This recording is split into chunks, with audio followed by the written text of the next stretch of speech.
Hello, my dear students of EMT 309. You are welcome on board for Environmental Geosciences. Please, let's go together in this beautiful journey as we try to understand our environment. I am Joseph Omada, your facilitator. Keep focused. Hello, dear students. You're welcome to EMT 309. Environmental Geoscience. Actually, the aim of this study is to advance our understanding of the earth science and related natural and man-made hazards as agents of pollution of the environment. Our environment is very beautiful, and it is important that we preserve the environment. To achieve this purpose, the course attempts to define the meaning of environmental geoscience, processes that act on the environment, explain the concept of Earth's surface as the home of man, understand the atmosphere and atmospheric processes, and we'll be discussing a number of hazards and that are of concern to us as we live. So, what is environmental geoscience? Basically, we are studying the interrelationships between the living, the biotic, and the non-living things in a particular location at a particular time. And this relationship or this interaction between one organism and the other, between organisms and non-living things, is a continuous process. It's continuous, it's symbiotic. If you remove the non-living things from the living things, for example, human beings, if you remove the tables and chairs from us, and also remove other things that we see around, we cannot survive it. So we are interested in environmental geoscience in the atmosphere. What are the changes taking place in the atmosphere? What are the changes taking place in the ocean, the solid earth, and also this means that geoscience or environmental geoscience is both multidisciplinary and interdisciplinary. So we are there in physical science, biology, information science. We play ecology, physics, zoology, mineralogy, geology, plant science, and so on. The physical science is relevant to environmental geoscience. I've already mentioned geography, biology, chemistry, geology, geophysics, mineralogy, and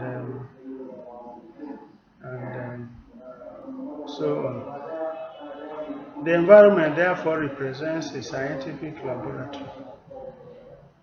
Every environment, it doesn't matter where we are, whether it's the Lagos environment, the Kano environment, or the Bauchi environment, there is interaction between the living and the non-living things. There is a scientific laboratory that is being set up naturally, and we are interested in the interplay, so that there is biodiversity over long periods of time, depending on where you are. There's biodiversity that is peculiar to a particular location and the other. So the concept that we are interested in now, let's look at the earth as the home of man. I think we can take it for granted that the earth is the home of man. We've not found life in Mars or in Venus. We are yet to find life in the moon and the sun. So even if there are some living things, we are yet to find human life. So the earth as the third planet from the sun, the earth harbors human life. The earth interacts with other objects in space, especially the sun and moon, which act as natural satellites to it. The earth moves around the sun 365 days. Human lives are dependent on the biosphere and natural resources for survival. We know this. Okay, I read in a newspaper, or was it social media, some time ago, that actually if the earth was revolving and moving around, why is it that we are still in Africa? Why hasn't the earth taken us to other parts of the world so that we can also experience what they are experiencing? Well, that is for you to come and answer as you grow in the earth science. But what we know is that directly on the hard earth is the atmosphere. We also have the oceans, water, or the hydrosphere. So we have the lithosphere, the hard rock, the hydrosphere, the water covering the ocean, and above these we have the atmosphere. This circle is significant. We have the atmosphere, the hydrosphere, the lithosphere. Evaporation from one leads to the other, and interaction of the biotics from one leads to the other, and their life continues. Okay, so let's look at the stratification of the atmosphere on the basis of temperature. Temperature over the lithosphere is initially cool, but as we go up, temperature keeps changing until it comes to a point that no human being can live there again. So for the first 8 to 10 kilometers, we have the troposphere, and from there to 30-40 kilometers we have the stratosphere, then the mesosphere up to 80 kilometers upwards, and then we have the thermosphere between 80 to up to 400 kilometers into the atmosphere. We call that the thermosphere. And we also have the exosphere. So there are many things that are related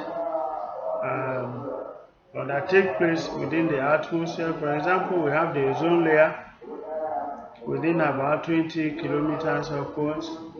Talking about ozone layer. Within the mesosphere, we think of a zone of meteorites. Okay, and we also have the exosphere, that is a place where no gas exists. So in summary, this is actually where we are. Let's look at them in greater detail later. Thanks for joining, and please join us again as we go ahead in this study. I am Joseph Omada. I remain your facilitator.